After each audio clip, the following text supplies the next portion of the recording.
Hello everyone, আমি আনন্দি। আমার নতুন একটা ভিডিওতে তোমাদের অনেক স্বাগত। ইয়ারকার্ডে আমাদের দ্বিতীয় দিন এবং শেষ দিন। বেশ সকাল সকালই ঘুম ভেঙেছিল, আসলে ইচ্ছাও ছিল, কারণ আগের দিন তো পৌঁছাতে পৌঁছাতে বেশ অনেকটা সন্ধ্যা হয়ে গেছিল।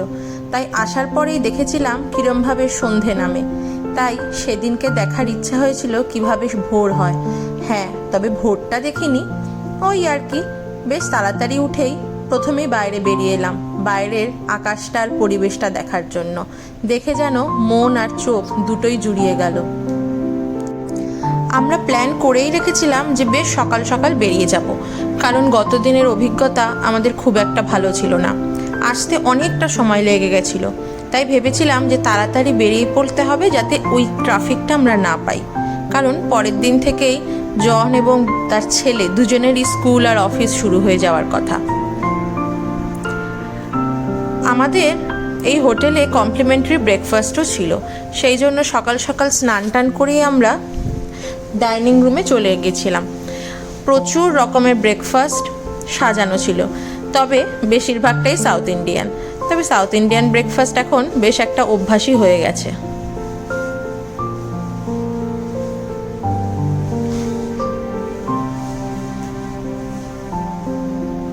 সবগুলো জিনিস খুলে খুলে দেখে নিয়ে আলটিমেটলি একটু ইডলি, ডোসা আর বড়া নিয়েই আর এক কাপ কফি দিয়েই সেদিনের ব্রেকফাস্টটা সেরে নিয়েছিলাম, আর তাড়াতাড়ি করে বেরিয়ে পড়েছিলাম। কারণ সেরকম তো দেখার কোনো জায়গা ছিল না। ওই একটা লেক ছিল, যেটা ইয়ারকার্ড লেক।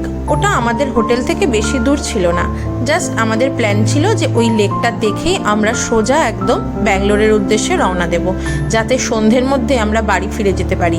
কারণ যেহেতু 2 মাস পর পরের দিন থেকে স্কুল খুলছে, ওরও একটা প্রস্তুতির দরকার, আর সত্যি কথা বলতে আমারও একটা প্রস্তুতির দরকার ছিল। সেই জন্য তাড়াতাড়ি বাড়ি ফিরতেই হবে।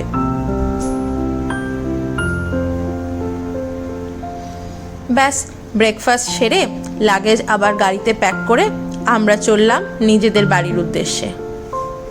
তবে মাঝখানে একটু লেকও ঘুরে দেখে নেব।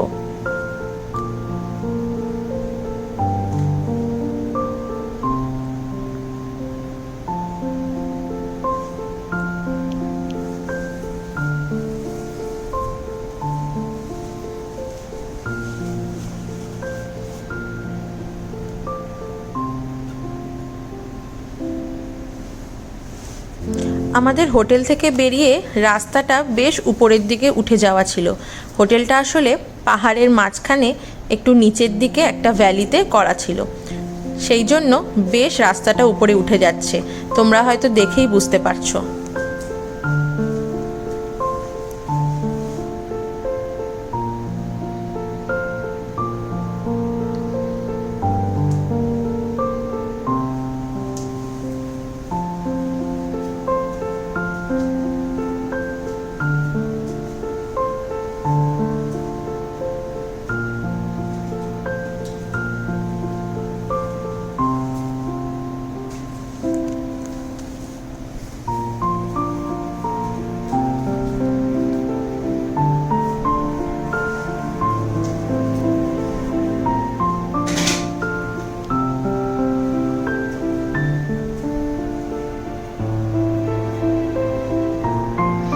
ব্যাস, আমরা চলে এসেছি লেকে। দেখতে পাচ্ছ পাশে লেকটা দেখা যাচ্ছে। তখন সকাল প্রায় 10:30, 11:30 হবে। গিয়ে দেখি লেকটা হয়তো তার কিছুক্ষণ আগেই ওপেন হয়েছে। আশপাশের দোকানগুলো তখনও সেইভাবে বসেনি, টুকটাক। তবে যখন লেকটা দেখে আমরা বেরিয়ে এলাম, তখন কিন্তু দোকানপত্র সমস্ত বসে গেছে। একদম একটা ছোট্ট শহর, টুকটাক কয়েকটা দোকান আর সামান্য কয়েকটা হোটেল, এই নিয়ে একটা ছোট্ট পাহাড়ি শহর।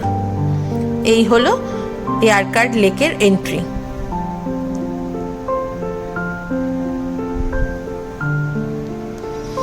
এই যে দেখতে পাচ্ছ, সাইড দিয়ে সমস্ত দোকানপত্র কিন্তু সবই তখন বন্ধ ছিল। একে একে কিছু কিছু দোকান খুলছে। তবে হ্যাঁ, ফিরে আসার পরে কিন্তু সব দোকানগুলোই খুলে গিয়েছিল।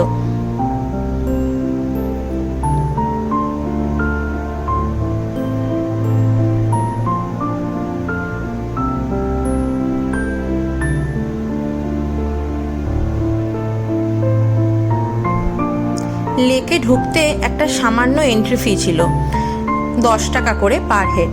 তারপর ঢোকার পরে এই বোটগুলোর বিভিন্ন রকম বোটের বিভিন্ন রকম ভাড়া ছিল। যেমন প্যাডেল বোটগুলোর আলাদা ভাড়া ছিল, তবে সেটা ঠিক আমরা জিজ্ঞাসাই করিনি, কারণ আমরা ঢুকেই এত রোদ দেখেছিলাম। আর তাছাড়া রোদের থেকেও সব থেকে বড় বিষয় ছিল যে আমাদের তাড়াতাড়ি ফিরতে হবে। প্যাডেল বোটগুলো ছিল আধ ঘন্টার জন্য, তো সেই জন্য আধ ঘন্টা আমরা ওখানে জাস্ট নষ্ট করার মতো সময় ছিল না।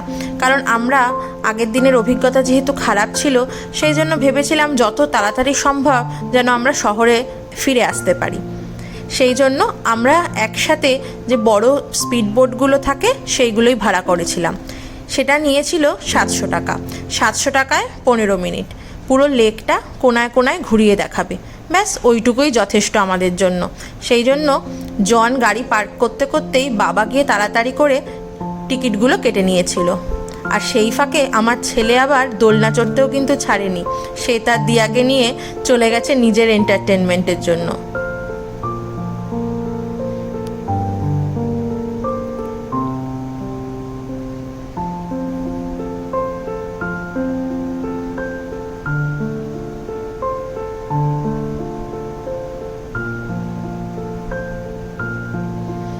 এই যে আমাদের বোট এসে গেছে। 2-5 মিনিট দাঁড়াতে হয়েছিল একটু ওয়েটিংয়ে, ওইটুকু তো অপেক্ষা করাই যায়, তাই না? ব্যাস আমরা একে একে বোটে চড়ে পড়লাম। আর আমি জলে কিন্তু প্রচণ্ড ভয় পাই। প্রথমত তো ওঠার একেবারে ইচ্ছা ছিল না, কিন্তু যা হয়, সবাই গেলে আমি কি আর একা একা দাঁড়িয়ে থাকবো?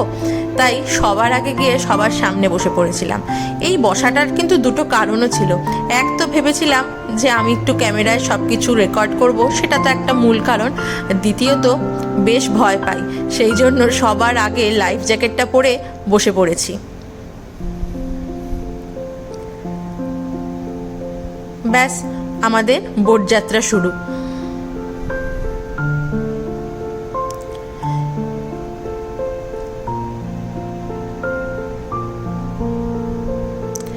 লেকটা বিশাল কিছু বড় নয়। এর আগে যেমন উটি লেক দেখেছি বা কোডাইকানালের লেক দেখেছি, সেই তুলনায় এই লেকটা কিন্তু যথেষ্ট ছোট। আমরা যখন যে আমাদের নিয়ে যাচ্ছে তাকে জিজ্ঞেস করলাম যে এই লেকের গভীরতাটা কতটা, সে বলল 4 ফুট। তবে জানি না, দেখে তো একেবারে 4 ফুটও মনে হচ্ছিল না, তবে নিশ্চয়ই খুব বেশি গভীর নয়।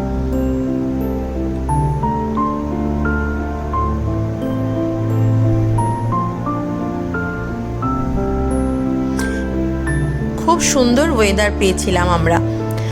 প্রচুর রোদ ঝলমলে চারিদিকের পরিবেশ, কিন্তু তার সাথে ছিল বেশ ঠান্ডা হাওয়া। সেই জন্য সব কিছু মিলিয়ে একদিনের ঘোরাটা কিন্তু ভালোই হয়েছিল। হ্যাঁ, ঘোরার শুরুটা হয়তো আমাদের খুব একটা ভালো ছিল না, কারণ প্রচুর সময় রাস্তায় দাঁড়িয়ে দাঁড়িয়ে খুব খারাপ রাস্তার জন্য কাটাতে হয়েছিল। কিন্তু যাই হোক, শেষটা খুব ভালো ছিল। তাই ওই কথাটাই মনে পড়ে, যার শেষ ভালো তার সব ভালো। তাই এই ঘোরাটাকে কিন্তু আমি একদমই খারাপের খাতায় দিতে পারবো না।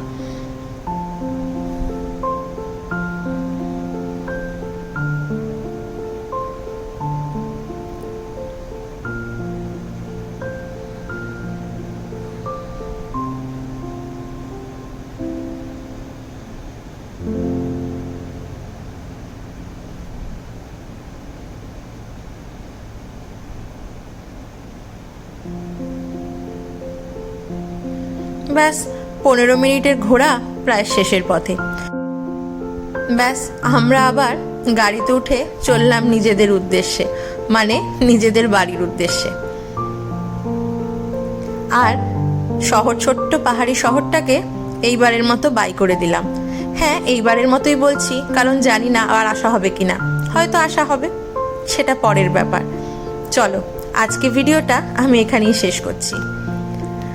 যারা আমার এই ভিডিওটা ফেসবুক থেকে দেখছো, তারা প্লিজ আমার পেজটাকে লাইক আর ফলো করে দিও।